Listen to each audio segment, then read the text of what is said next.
শ্রাবণ মাসের প্রতি সোমবারই প্রত্যেকটা বাড়িতেই প্রায় মহাদেবের মাথায় জল ঢেলে নিরামিষ খাবার গ্রহণ করা হয়। অনেকেই এরকম সাবুর খিচুড়ি কিন্তু এসব দিনে খেয়ে থাকেন। একাদশীর দিনে অথবা যে কোনো উপোসের দিনেতেও এই রকম সাবুর খিচুড়ি খাওয়া হয়ে থাকে। একদম ঝরঝরেভাবে সাবুর খিচুড়ি কিভাবে বানানো যায় আজকে শেয়ার করব তারই রেসিপি। এর জন্য নিয়ে নিচ্ছি আমি বড় দানার সাবু। বড় দানার সাবু আমি 1.5 কাপ মতো নিয়ে নিচ্ছি একটা পাত্রে। আমি সাবুটা প্রথমে ভালো করে জল দিয়ে 2-3 বার জল পাল্টে পাল্টে ধুয়ে নেব, কেননা সাবুতে প্রচুর পরিমাণে স্টার্চ থাকে।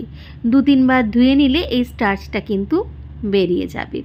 অনেকেই সাবুর খিচুড়িতে কিন্তু ডালের ব্যবহার করে থাকেন, মানে মুগ ডালের ব্যবহার করে থাকেন। আর নর্মালি যেরকমভাবে খিচুড়ি বানানো হয় সব রকম মশলা দিয়ে কিন্তু বানিয়ে থাকেন। কিন্তু যেহেতু উপোসের দিনে আমি মশলার ব্যবহার খুব একটা করি না বা খাই না, তাই জন্য আমি এরকম ঝরঝরে সাবুর খিচুড়ি বানাই। 2-3 বার ধোয়া হয়ে গেছে। এবারে আমি যে কাপ মেপে সাবুটা নিয়েছিলাম সেই কাপেরই 1/2 কাপ জল আমি এখানে দিচ্ছি।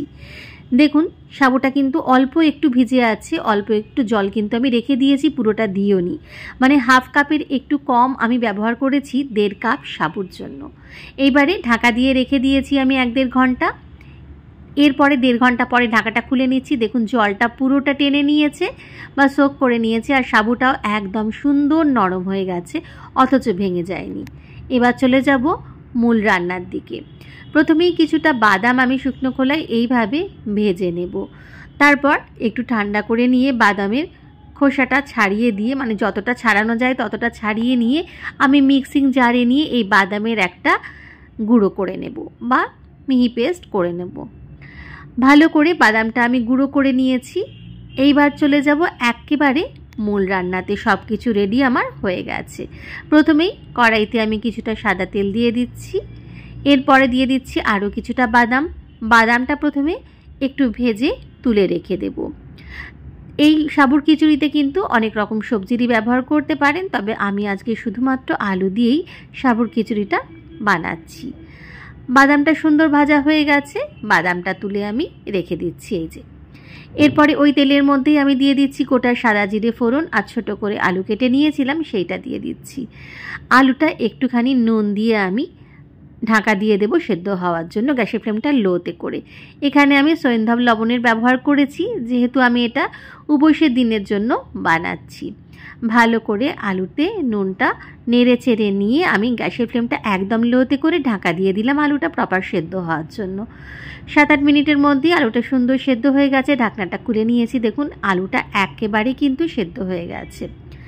এরপরে এর মধ্যে দিয়ে দেব আমি বেশ কিছুটা কুচনো কাঁচা লঙ্কা।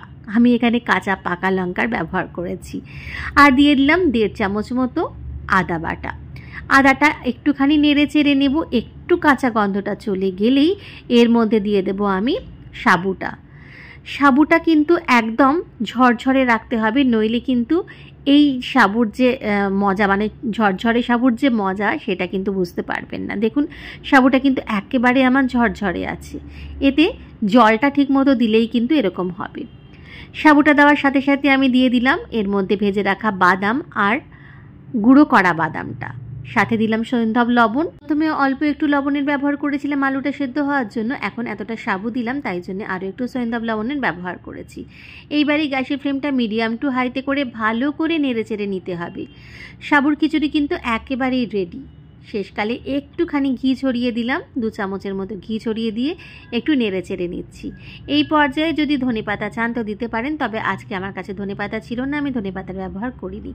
দেখুন কতটা ঝরঝরে হয়েছে এই সাবুর খিচুড়িটা, অথচ যখন আপনি খাবেন তখন কিন্তু একদম নরম থাকবে এই সাবুর দানাগুলো। যেহেতু আমি পরিমাণ মতো জলেতে সাবুটা ভিজিয়ে রেখেছিলাম, তাই সাবুর দানাগুলো এত ঝরঝরে হয়েছে আর প্রপার সিদ্ধও হয়েছে। যদি এইভাবে সাবুর খিচুড়ি বানাতে চান তাহলে অবশ্যই এই পদ্ধতিতে বানিয়ে দেখবেন। ভালো লাগলে লাইক কমেন্ট শেয়ারের অনুরোধ রইল। ভালো থাকবেন, সুস্থ থাকবেন।